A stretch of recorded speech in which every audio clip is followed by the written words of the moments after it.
Pemirsa, sebuah undang-undang baru yang melarang pembangunan pembangkit listrik tenaga air telah dicanangkan oleh pemerintah Bosnia. Ya, mereka menyatakan infrastruktur pembangkit tenaga listrik dapat merusak ekosistem sungai yang rapuh. Sungai Neretva di Bosnia adalah surga yang indah dan tempat yang pas untuk melakukan arung jeram. Untuk melindungi sungai ini, aktivis Balkan telah memuluskan jalan undang-undang tentang pembangunan pembangkit tenaga listrik. Undang-undang yang disahkan pada 7 Juli 2022 melarang pembangunan lebih lanjut pembangkit listrik tenaga air di dua entitas semi-independen yang lebih besar. Setidaknya membutuhkan waktu 1 dekade dalam pertempuran pengadilan dan aksi protes yang terus dijalankan untuk mencapai titik ini.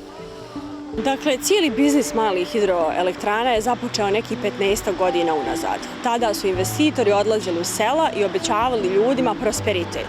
Rijeke su trebale biti uređene, trebali smo proizvoditi značajne količine električne energije, a lokalna zajednica je za uzvrat trebala imati veliku korist od toga.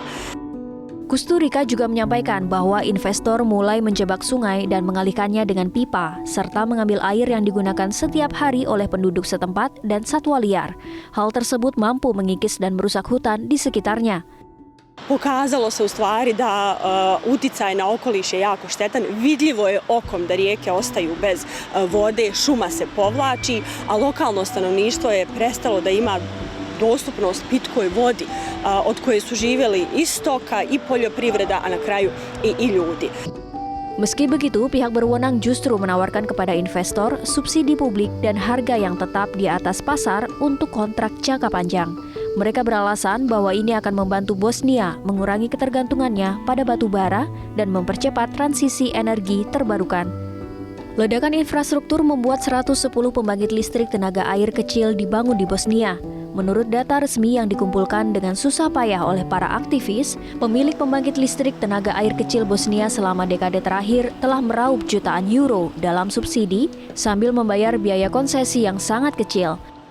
Biasanya biaya itu hanya antara 1% hingga 3% dari pendapatan mereka. Pada tahun 2021, pembangkit listrik tenaga air kecil Bosnia hanya menyumbang lebih 2,5% dari listrik negara. Penduduk desa dan kota tepi sungai Bosnia secara spontan mulai memobilisasi melawan pembangkit listrik tenaga air kecil, mendokumentasikan perusakan alam mereka, menganalisis statistik resmi tentang dugaan kontribusi ekonomi mereka, dan meluncurkan tantangan pengadilan terhadap izin yang terus dikeluarkan oleh otoritas untuk proyek-proyek baru. Gerakan perlindungan sungai akar rumput secara bertahap mendapat dukungan rakyat luas di Bosnia dan luar negeri, terutama setelah mengungkapkan bahwa banyak kontrak untuk eksploitasi komersial sungai diberikan kepada mereka yang memiliki hubungan politik. People in the Balkans stood up against investors on their river. You know, they were not knowledgeable people, they were no ecological experts or scientists, they were ordinary people that live next to the river. And they didn't want, and they don't want, their river to be stolen away. So they stood up. In the end, lots of them became experts. Balkan sendiri memiliki panjang lebih dari 28.000 km saluran air alami dengan tepian kerikil yang luas, hutan aluvial yang belum tersentuh, ngarai yang dalam, air terjun yang spektakuler, dan bahkan sungai bawah tanah Kars. Investors are coming to destroy all this beauty, all the blue heart. And our campaign, together with local activists, with NGOs, with lawyers, with scientists, is there to help to save this blue heart. Pertempuran sangat sengit di sepanjang sungai Neretva karena sungai tersebut melintasi kedua wilayah administrasi Bosnia.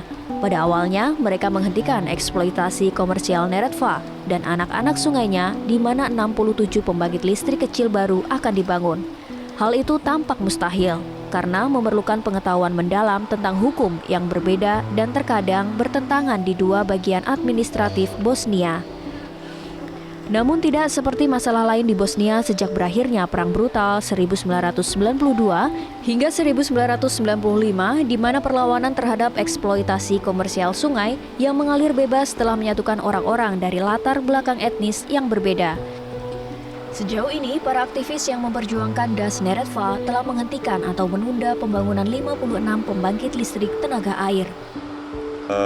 Jako je važno naravno da se na ovakvim mestima udruže snage koje nisu samo na lokalnom nivou, nego da se podigne stvar na viši jedan međunarodni nivo, jer jednostavno može u saradnji sa drugim stručnjacima da se temeljnije i bolje obrade informacije i da se jednostavno dobije jedna šira slika i na kraju krajeva lep je i taj osjećaj saradnja.